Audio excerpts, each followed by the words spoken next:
அஸ்ஸலாமு அலைக்கும் வரஹ்மத்துல்லாஹி வபரகாத்துஹு. எல்லாரும் எப்படி இருக்கீங்க? அல்ஹம்துலில்லாஹ் நான் ரொம்ப நல்லா இருக்கேன். ரொம்ப நாளாக பார்த்தீங்கன்னா சத்துமாவு ரெசிபி நிறைய பேர் கேட்டுகிட்டே இருந்தீங்க. நிறைய பேர் ஷேர் பண்ண மாட்டிங்களான்னு கூட கேட்டாங்க.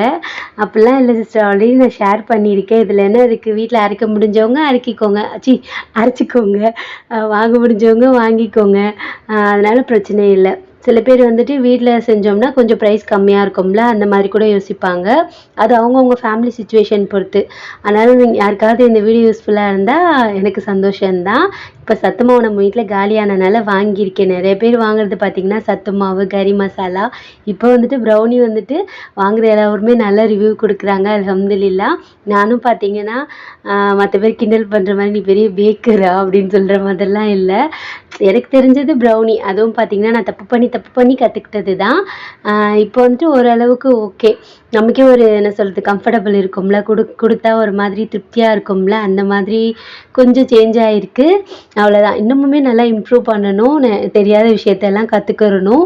அதுலேயுமே என்ன சொல்கிறது நிறையா இருக்குல்ல, அதெல்லாம் நான் கற்றுக்கணும் இன்ஷா அல்லாஹ். இது பார்த்திங்கன்னா நான் வாங்கிட்டு வந்திருந்தேன். அம்மா தான் எப்பயுமே எனக்கு வாங்கி தருவாங்க. நான் திங்ஸ் எல்லாம் எழுதி கொடுத்துருவேன், அம்மா தான் எனக்கு ஹெல்ப் பண்ணுவாங்க. என்ன சொல்கிறது, ஒன் ஆஃப் த பார்ட்னர். ஆனால் என்ன சொல்கிறது, வர இன்கமில் 10 ரூபா கூட நான் கொடுத்தது கிடையாது உண்மையாக சொல்லப்போனால். அம்மா அதெல்லாம் எக்ஸ்பெக்ட் பண்ண மாட்டாங்கல்ல, அந்த மாதிரி தான். நமக்கு ஹெல்ப் பண்ணுறதுக்கு யார் இருக்கா, அம்மா இருக்காங்க, ஹஸ்பண்ட் இருக்காங்க, அண்ணன் இருக்காங்க, அவ்வளோதான். அப்புறம் வந்துட்டு என் ரிலேட்டிவ் கூட நிறைய பேர் இப்போல்லாம் யாஸ் இது விற்கிறாலாம் வாங்கிக்கோங்க, அது விற்கிறாங்களாம் வாங்கிக்கோங்கன்னு சொல்கிறாங்க. அல்ஹம்துலில்லாஹ் ரொம்ப சந்தோஷமாக இருக்குது. நெகட்டிவாக நிறைய பேர் இருந்தாலுமே பாசிட்டிவ் வைப் கூட எனக்கு இருக்குது. அதுவே எனக்கு ரொம்ப என்ன சொல்கிறது மனசு நிம்மதியாக இருக்கும்ல, அந்த மாதிரி இருக்குது.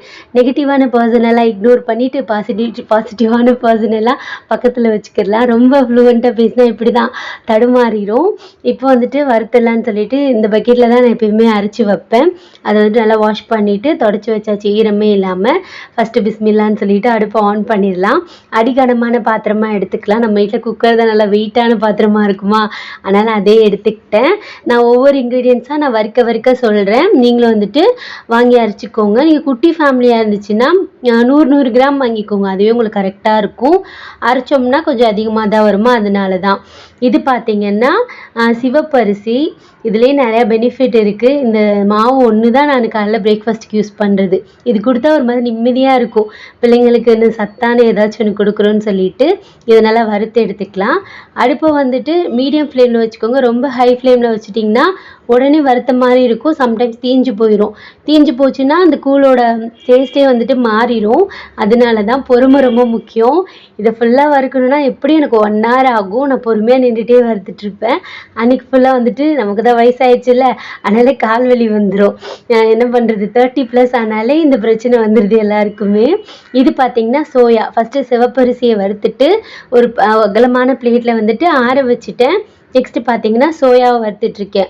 இதுவுமே பார்த்திங்கன்னா அந்த சோயா, கேப்பை அதிலெல்லாம் பார்த்திங்கன்னா தாய்ப்பால் அளவுக்கு ஸ்ட்ரென்த் இருக்குதுன்னு சொல்கிறாங்க. எனக்கு தெரியல, ஆனால் அது கொடுத்தா குழந்தைங்களுக்கு ரொம்ப நல்லது.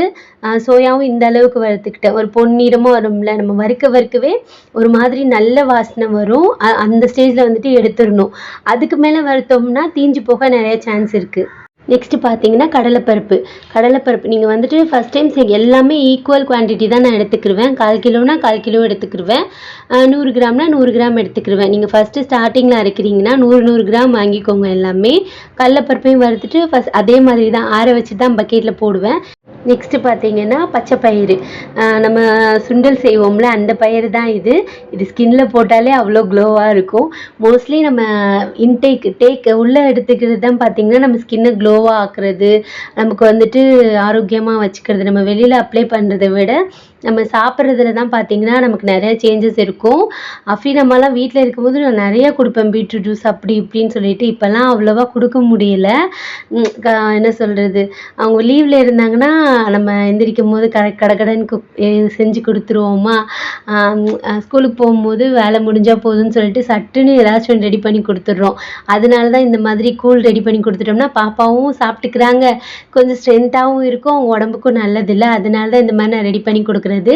அப்பப்போ நம்ம அஃப்ரா குட்டியும் சமாளிச்சுக்கணும். இருக்கிற முந்திரி பருப்பை வந்துட்டு அவளே சாப்பிட்டு காலி ஆக்கிடுவான்னு நினச்சிட்டு இருந்தேன் நான்.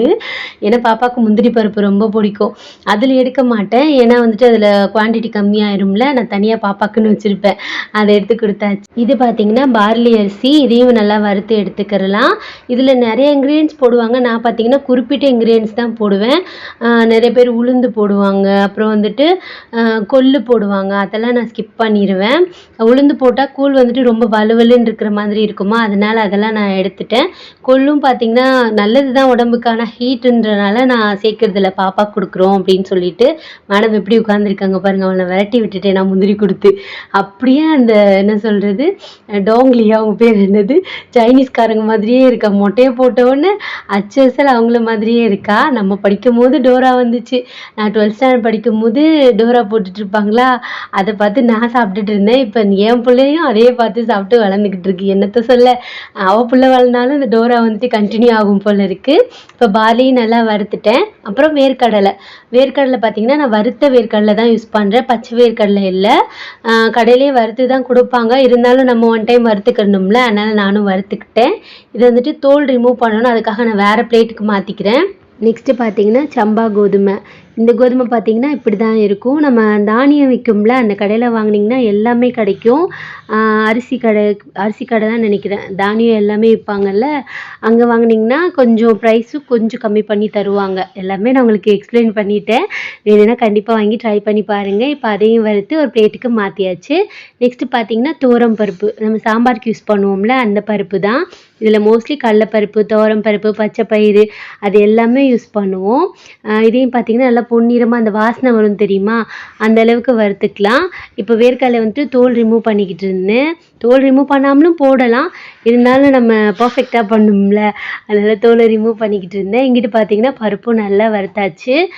இதெல்லாம் நான் வந்துட்டு ஃபாஸ்ட்டாக காமிக்கிறேன், நான் பொறுமையாக அடுப்பை மீடியம் ஃப்ளேம் வச்சு தான் வறுப்பேன். இல்லைன்னா சட்டுன்னு கறிக்கிறோம், ஆனால் உள்ளே வந்துட்டு அவ்வளோவா குக் ஆகாதுல்ல, அதனால தான். நம்ம காய்ச்ச தான் போகிறோம், இருந்தாலும் கொஞ்சம் வறுத்து வச்சிட்டோம்னா காலைல மார்னிங் வந்துட்டு பிரேக்ஃபாஸ்ட் செய்யும்போது சட்டுன்னு கோச்சிச்சின்னா ஊற்றி கொடுத்துடலாம், அப்புறம் ரொம்ப நாளைக்கு கெட்டு போகாமலும் இருக்கும், அதனால தான். இது பார்த்திங்கன்னா கம்பையும் வறுத்துட்டேன். இதெல்லாம் வறுத்து அப்படியே கூட சாப்பிட்லாம், நல்லா டேஸ்ட்டாக இருக்கும். இது கேப்பையும் அதே மாதிரி வறுத்துக்கறலாம். கேழ்வரகு, இது நான் சின்ன பிள்ளையில அஃப்ரா குட்டிக்கு வந்துட்டு இதில் நைட்டே ஊற வச்சுட்டு இதோட பால் எடுத்துகிட்டு கூழ் செஞ்சு கொடுப்பேன். பாப்பா வந்துட்டு நல்லா வெயிட் கெயின் ஆனாங்க. இந்த கூழ் மட்டுமே நான் நிறைய கொடுத்துருக்கேன், ஆனால் கோல்டு ஆச்சு பாப்பாவுக்கு, அதில் தான் நான் ஸ்டாப் பண்ணேன். இப்போ இதையும் நல்லா வறுத்துக்கறலாம்.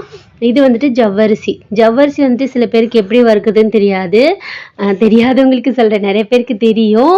நான் கற்றுக்கிட்டது ஒரு மாதிரி மாவு மாதிரி இருக்கும்ல, அந்த கார்னர்லாம் வந்திருக்குல்ல, அந்த அளவுக்கு வறுத்தோம்னா போதும். அப்புறம் முந்திரி, பாதாம், உங்களுக்கு வேறு நட்ஸ் பிடிக்கும், அக்ரூட் பிடிக்கும், அந்த மாதிரினா அதெல்லாம் கூட யூஸ் பண்ணிக்கலாம். எனக்கு அதெல்லாம் ஒரு மாதிரி எண்ணெய் பிசுக்காக இருக்கிற மாதிரி தோணும். பிள்ளைங்க வந்துட்டு சாப்பிட்ணும், அவாய்ட் பண்ணிடக்கூடாதுல்ல, அதனால தான் நான் அதெல்லாம் அவாய்ட் பண்ணிட்டேன். உங்களுக்கு வேணும், உங்கள் பாப்பா அந்த ஸ்மெல் வந்தால் சாப்பிடுவாங்க அப்படின்னா அதெல்லாம் கூட நீங்கள் சேர்த்துக்கலாம். பிஸ்தானா லைட்டாக ஒரு புளிப்பு தன்மை இருக்குமா, அதனால நான் அதுவும் சேர்க்கலை. இப்போ முந்திரி பாதாமும் வறுத்துட்டேன். நான் ஏன் அதெல்லாம் சேர்க்கலன்னு சொல்லிட்டு எக்ஸ்பிளைன் பண்ணிகிட்ருக்கேன் உங்ககிட்ட. அப்புறம் சோளத்தையும் நல்லா வறுத்து எடுத்துக்கலாம். இது பார்த்திங்கன்னா பேபிகார்ன், அது கிடையாது, மக்காச்சோளம். சொன்ன மாதிரி அரிசி தானிய கடையில் கேட்டிங்கனாலே அவங்க எல்லாமே உங்களுக்கு தந்துடுவாங்க. இது எல்லாமே ஈக்குவல் குவான்டிட்டி தான் நான் போட்டு செய்கிறது. இது வந்துட்டு பொரிக்கடலை பார்த்திங்கன்னா நம்ம உடம்புக்கு ரொம்ப நல்லது, குழந்தைங்களுக்கு கொடுக்கலாம். அரிசி, பொரிக்கடலை, ஓமம், அதுவே சின்ன பிள்ளையில ஒரு 6 months இருக்கும் போது அரைச்சி கொடுப்பாங்க எங்கள் அம்மாலாம் பாப்பாவுக்கு. அப்புறம் சிவப்பு அவல், வெள்ளை அவல் வாங்காதீங்க, சிவப்பு அவல். இதையும் லைட்டாக அப்படியே வறுத்துக்கலாம். எல்லாமே ஆற வச்சு நான் போட்டு வச்சுருக்கேன். அவளும் நல்லா ஆறட்டும். நம்ம ஆறினதுக்கப்புறமா தான் ரைஸ் மில்லில் கொடுத்து அரைக்கணும். இது பார்த்திங்கன்னா ஏலக்காய், வாசனைக்காக நான் ஏலக்காய் போட்டிருக்கேன். ஏலக்காய் ஃப்ளேவர் உங்களுக்கு நல்லா பிடிக்குன்னா இன்னும் கொஞ்சம் கூட போட்டுக்கலாம். சில பேருக்கு ஏலக்காய் ஃப்ளேவர் அவ்வளோ பிடிக்காதா, அதனால நான் கொஞ்சமாக போட்டிருக்கேன். அப்புறம் குட்டி எந்திரிச்சிட்டாங்க, அவங்க எந்திரிக்கிறதுக்குள்ளே எடிட் பண்ணலான்னு பார்த்தா எங்கிட்டு. இது பார்த்திங்கன்னா சாப்பாடு அரிசி கொஞ்சமாக போட்டுக்கிட்டா போதும், அவ்வளோதான். இது நல்லா வறுத்துக்கலாம். அது வந்து பொரி அரிசின்னு கூட சொல்லுவாங்க. எங்க ஊர்ல ஸ்நாக்ஸ் இல்லாதப்ப, எங்க அம்மா ஈவினிங் டைம்ல வந்துட்டு இத தான் வறுத்து குடுப்பாங்க. சாப்பிடுறதுக்கு ரொம்ப நல்லாருக்கும். ஒரு மாரி நல்லாருக்கும். ஸ்நாக்ஸ் டைம் இருக்கும்ல, அதில இதெல்லாம் தான் செஞ்சு தருவாங்க எங்க அம்மா, பொரி அரிசி எல்லாம். இதெல்லாம் நல்லா மிக்ஸ் பண்ணிட்டு, ரைஸ் மில்ல குடுத்தோன்னு வைங்களேன், நல்லா அரைச்சு குடுத்துருவாங்க. சொல்லியே குடுங்க. இல்லைன்னா மசாலா அரைக்கிறதுக்கு வச்சிருப்பாங்கல்ல, அதில அரைச்சுட்டாங்கன்னா, அதோட ஃப்ளேவர்லாம் இதில இறங்கிரும். இது வந்துட்டு மாவு, சத்து மாவு அப்படின்னு சொல்லிட்டு குடுத்தோம்னா, ஒவ்வொன்னுக்கும் ஒவ்வொரு இது வச்சிருப்பாங்கல்ல, அதில அரைச்சு குடுப்பாங்க. அதனால தான் சொல்றேன். உங்க அக்கா வந்துட்டு படிச்சுட்டு இருக்கா. அவள்ட்ட பாக்ஸ் கேட்டு மேடம் அடம் பிடிச்சிட்டு இருக்காங்க. பாப்பாவுக்கு வேற ஃபீவரா, இப்பதான் நல்லா தூங்கிட்டு இருந்தாங்க. எந்திரிச்சுட்டாங்க. அவ்வளோதான். இனிமே அவங்க அக்காவ படிக்கவும் விட மாட்டா, என்ன எடிட் பண்ண விட மாட்டா. அவ்வளோதான். அதுவும் ரெசிபியும் முடிஞ்சிருச்சு. அவ்வளோதான். ரைஸ் மில்ல குடுத்து அடிச்சா சூப்பரா ரெடி ஆயிரும்.